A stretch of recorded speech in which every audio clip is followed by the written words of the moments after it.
Hello everybody, meet Hannah the Goth. I don't know how to do my makeup. If it's not working, I just add more layers. As you can see here, I've ended up looking like Maleficent. First up, I'll show you the books that I got for free from lovely publishers, and there are actually 3 of them. First up is Lydian on Life by Alison Jean Lester. I got the proof of this, and then when it came out on paperback, they very kindly gave it to me, so now I have the lovely edition of it. This is by the publishers John Murray. Da, da, da. Next up I have Jodie Picoult's Leaving Time, which is by Hodder. So in love with Jodie Picoult, so I'm very interested to read that one. And then I have The Children of the Mill, True Stories from Quarry Bank by David Hanson, and the publisher is Headline.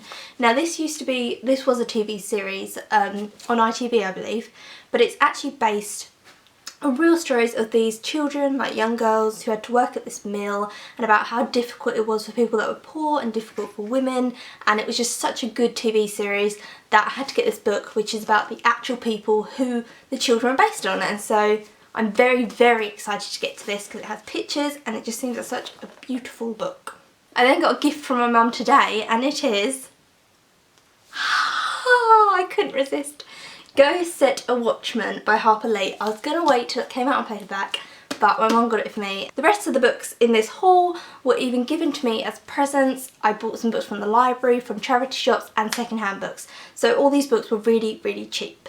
First up we have the beautiful Ian Forster's Howard's End, and look how nice this edition is.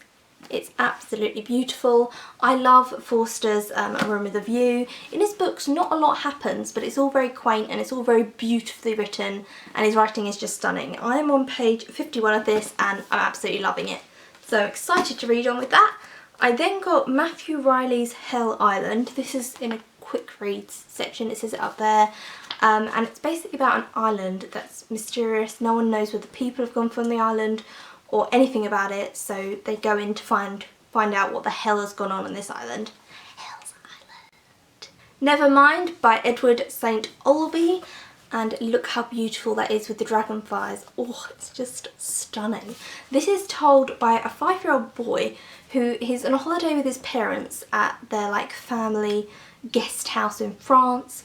They're preparing for a dinner party, and before the party arrives or anything like that, his world is shattered. And we have no idea why. We know that his mum has turned to drink and his dad is really kind of harsh with him and stuff like that, but we don't know anything else, so I'm excited to see this. I've never read anything narrated by a child apart from a children's book. I then got this lovely play of The Wizard of Oz, but let me just show you this. Oh, so beautiful. So this is a play adaptation by The Wizard of Oz, and it has absolutely stunning drawings inside of it. Like this. It's all a bit trippy and a bit weird, and I love it. I then got this by Amy Bender, which some of you may know. She does magical realism books, and this is called Willful Creatures. Just show you the cover there. And in this there's a family of pumpkin heads who are trying to accept their ironhead son, potato children, and a boy with fingers that are keys. My neighbour then gave me these books. Joanna Trollope's Sense and Sensibility, which is a modern take on Jane Austen's famous Sense and Sensibility, which I haven't read, so I'm going to get Sense and Sensibility first, then move on to that one. I think this one, which I'm so excited for, is called Uncommon Arrangements, 7 Marriages in Literary London from 1910 to 1939, and she said it's just 7 real life marriages. It reads like short stories, and it's about their lives and secrets about them. And one that she liked is about a woman who was married to a man, but she was having a lesbian affair, and it's about their love and how their love couldn't be and everything like that. I think it sounds absolutely fascinating.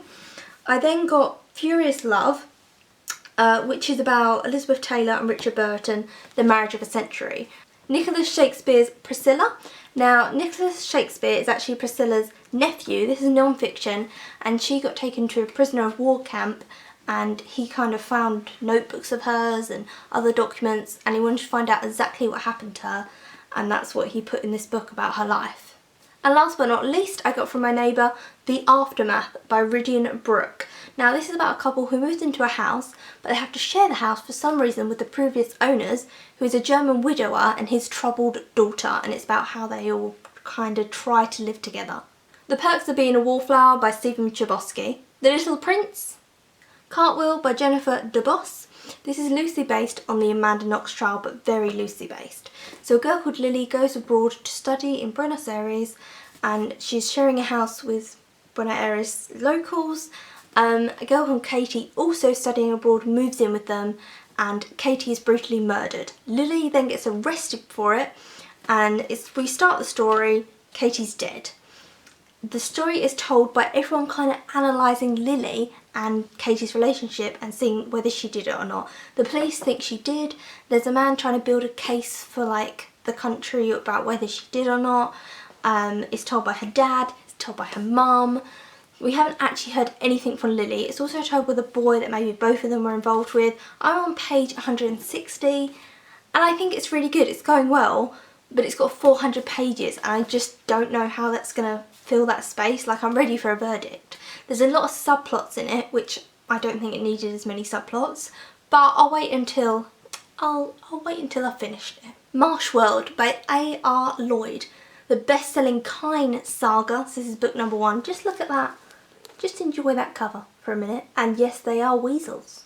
This book is simply about a marsh run by weasels. None are more dashing than the hunter Kine. Yes, he's talking about a weasel there. And then comes the she-mink, Gru, and her mink clan, who want to outrun the weasels. A bloodthirsty fight to the death. It's going to be talking weasels, take my money. James St. James, Freak Show. This is about a boy who starts a really conservative school and he is a drag queen. The Diary of Bu Chow, Girl of Chiang Mai. Cold Comfort Farm by Stella Gibbons. Lolita by Vladimir Nabokov.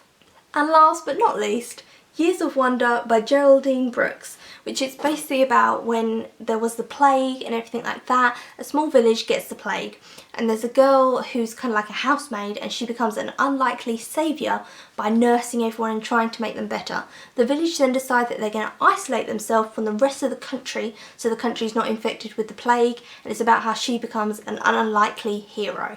And that's it, the haul is done. If you like this video, then like, comment and subscribe, and I'll see you soon for another video. I feel like I just can't speak anymore. Feel free to leave a comment and tell me what book you'd like to read. I've gone mental.